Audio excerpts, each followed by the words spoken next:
Folks, and welcome to the Fireside Chat. We're very sorry about the delay. It turns out that one of our cables evidently has broken, and that caused the delay. But welcome, and from myself and Mark, it's a beautiful evening here, and very happy to be around the fire. Thanks for joining us. I'm glad you could. I'm glad you stayed with us through our drive. We did run a little bit late coming into our Fireside Chat, and well, it wasn't because of that. It was all just because of things not working. But it was good to be here, and it's hopefully we're not really going to be worried about time. We're just going to chat this evening and take it a little bit as long as it needs to go. I would like to know a little bit more about why you were late for this evening's chat, and it was quite a funny thing. Usually if people are late, you are concerned or frustrated, but in this situation, I knew something exciting or beautiful was happening, so it was quite nice to Thanks for having faith in me. To know that something good was going on out there.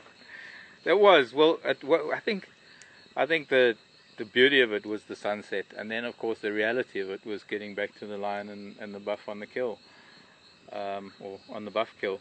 That in itself has been playing out over the last couple of days, and it's something that we very rarely get to see. We traverse such a small patch of such a big area that for incidents like that to happen on that tiny little patch of land that we get to traverse, it's always special to be able to see how it progresses and how it changes day to day, especially because we've been through weather changes a little bit, and so there's a whole change in the little micro ecosystem that was created. There sure is. What do you think will happen with the hyena and the vultures? I was hoping that they were going to get their turn to get involved today, but obviously they're going to have to wait. Those boys have strategically placed themselves around that kill that nothing's getting in, but I think you also would have noticed that they've put that kill under that quarry. And in that quarry bush where the kill is situated, the vultures can't come in, because as soon as they make a move to chase them, the vultures need a good run and take off. Vultures can't just fly into the air. Especially when they've been gorging themselves.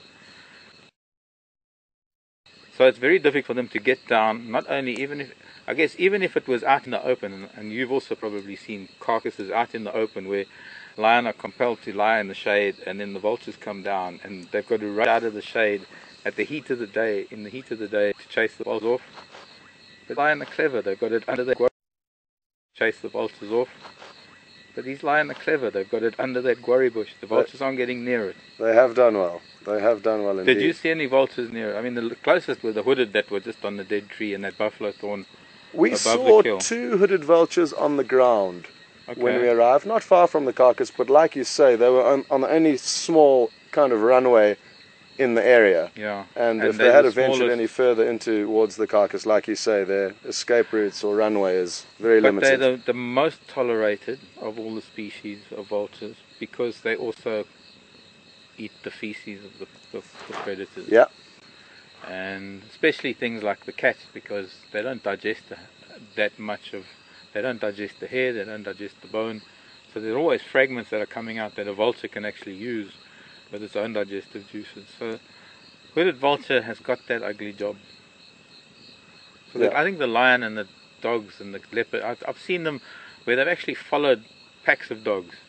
The packs of dogs up in Selous had resident hooded vultures that followed them everywhere. And those were big packs up there. Yeah, there were some big packs. I was lucky. I was very lucky, in fact, to be able to live in a place where we saw up to 3 different packs, because the area was so big. We had the sort of the southern pack, and then there were 2 other different packs. Okay. There was a pack of 5 that used to hang around an area where I used to do fly camping, and I used to follow them on foot on fly camps quite a lot, which was exciting. Good. And, yeah. Good. Well, let's see if we can try and get in 1 or 2 questions. Sorry, Mark. Okay. So, VM, if there are any questions that have come through, please send them through to me. I am ready. And folks, just so that you know, you can ask us some questions now. So on email it would be questions@wildearth.tv, or on Twitter at #SafariLive.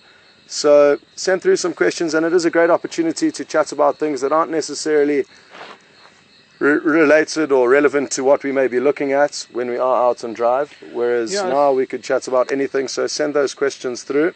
This is more or less like a rehash and a general discuss. It would be nice actually to get some subjects to discuss.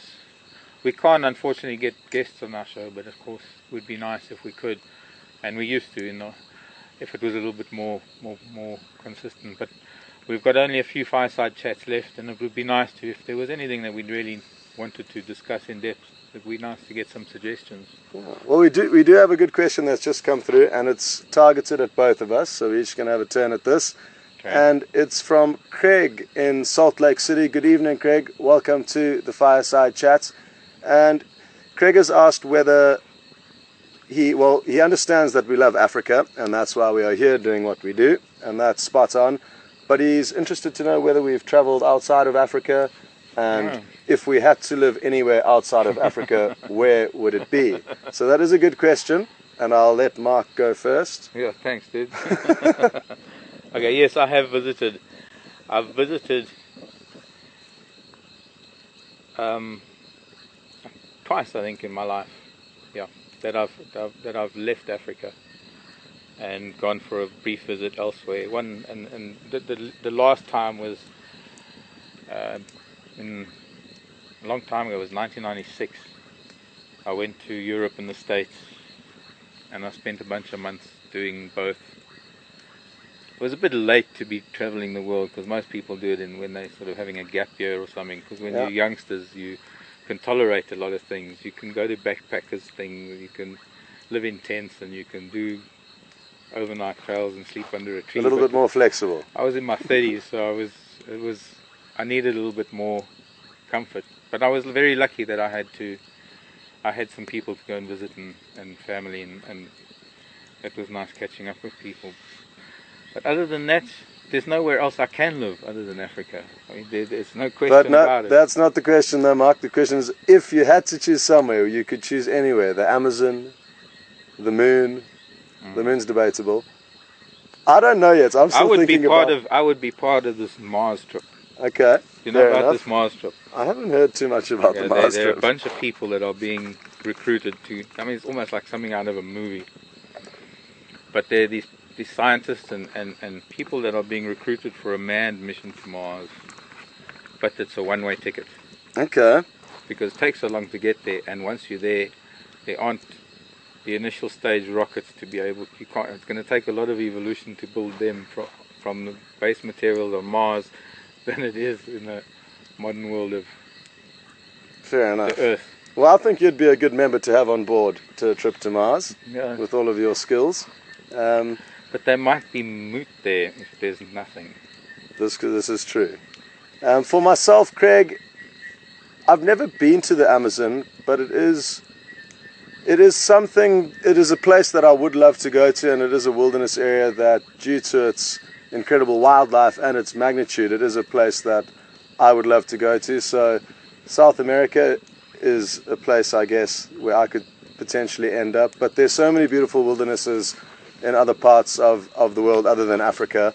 India's got incredible wilderness that I would love to see, so that's another continent where I could live. Yeah, for sure. So there are lots of wonderful wilderness areas outside of Africa, and it is important to remember that, although we do have some incredible characters and animals out here, as well as scenery and wilderness areas. So we are very spoilt. And I think if I had to revise my answer because of what you've just said, because you've raised some thoughts in my head that I can't resist commenting on. I mean, places like Madagascar.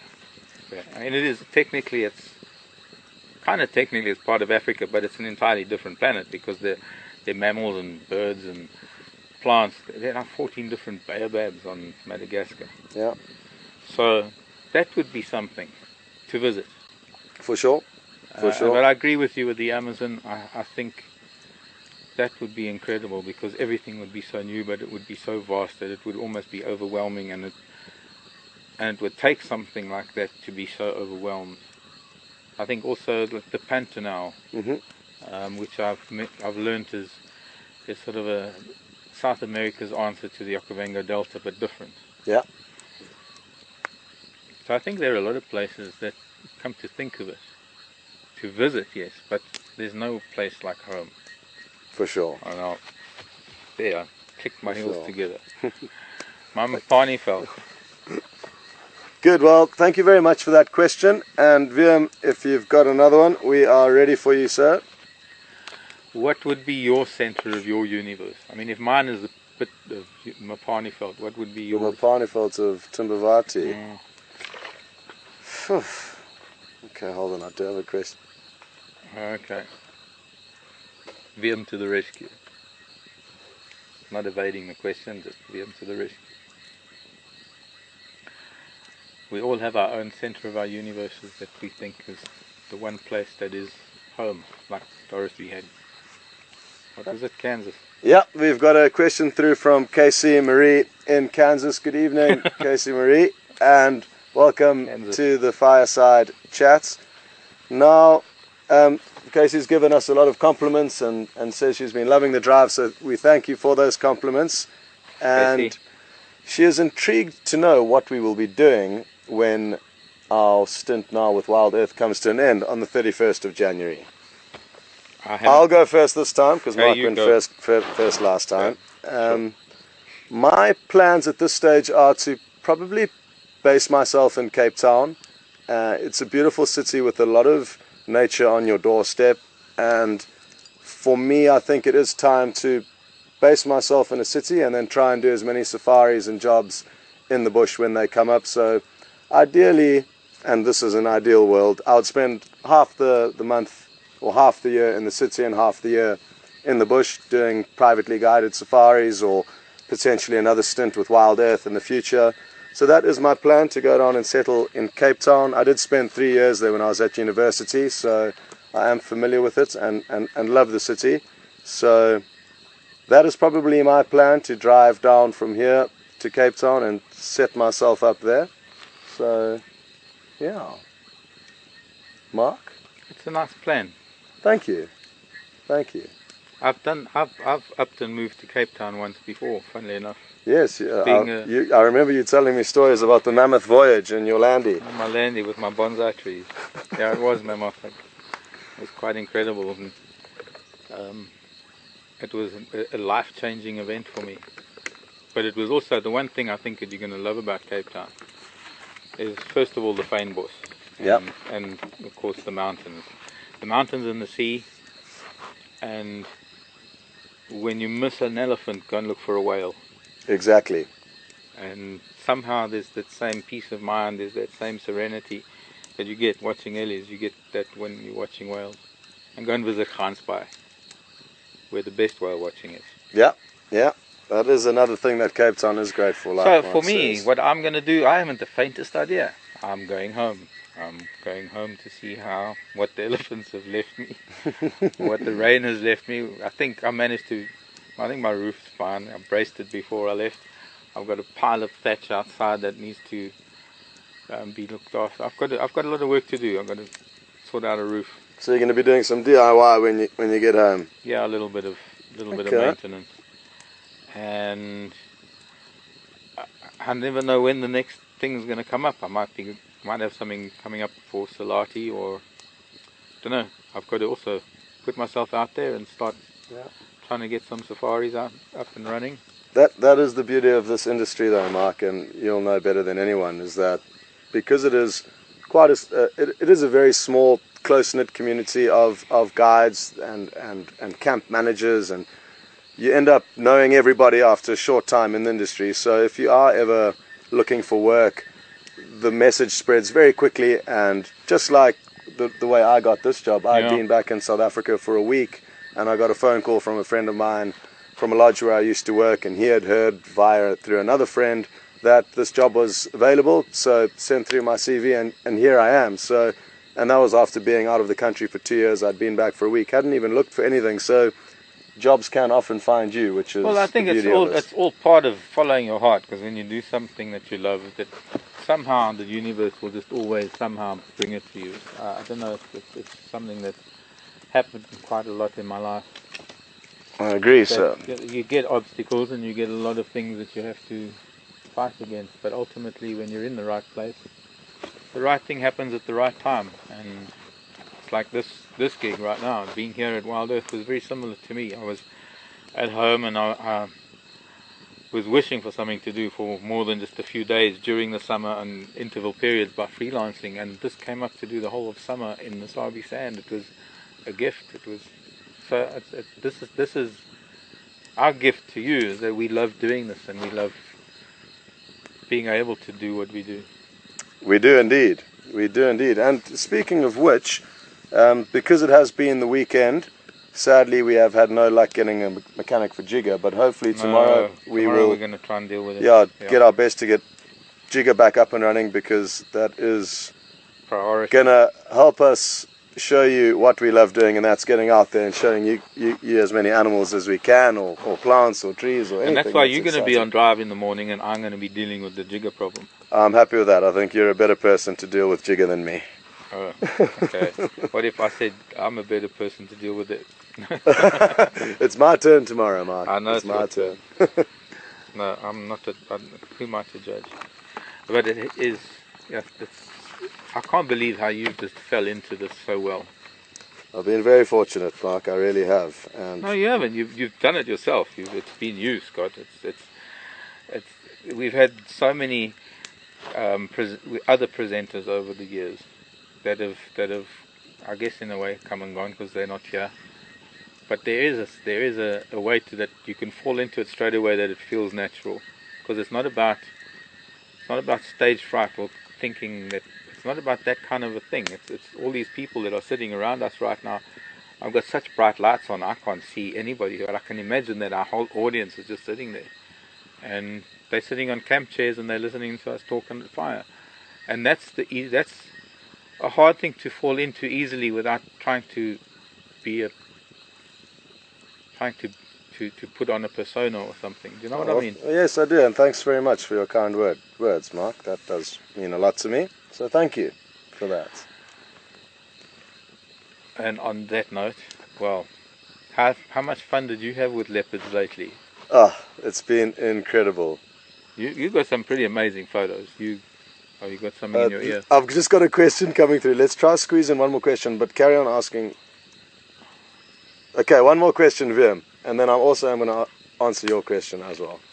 But let me get this one away. Well, anyways, he's had a really good time with leopards and lion recently. I have had my share, but I've also... You've had the best. I've been very, very lucky with the leopard, Mark. I've tried to tell everyone, all the viewers, numerous times on drive how lucky we are and how lucky we have been. And Alex actually being there when it happened, I mean, that was amazing. Yeah.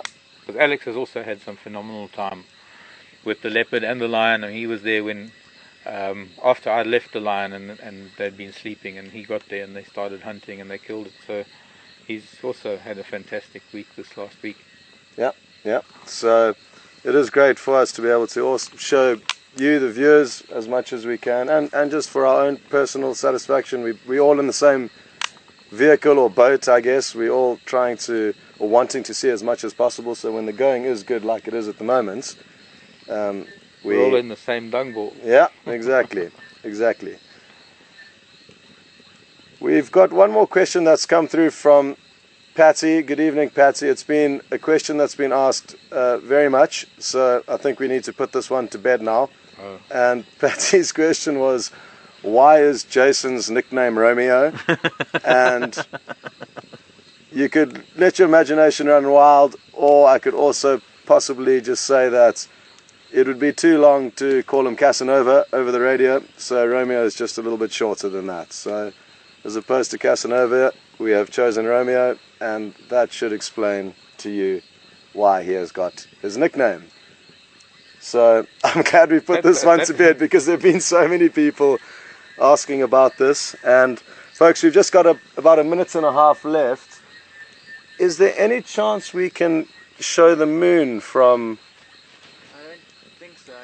No, there's too much tree in the way. Too much tree in the way. Because of what we had to change the camera angle, because we're shooting from the vehicle instead of the camera tripod, which is what delayed us. Yeah. This terminalia is in the way, but maybe...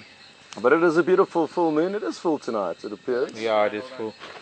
Maybe what we can Give do it a is bash, Romeo. Give it a we'll bash. move the camera when we. Or Gowrie camera might get it to the southeast. Any feedback, Romeo? There's too much tree, but I mean, People can see that the moon is full. there's definitely a moon in the sky. Okay.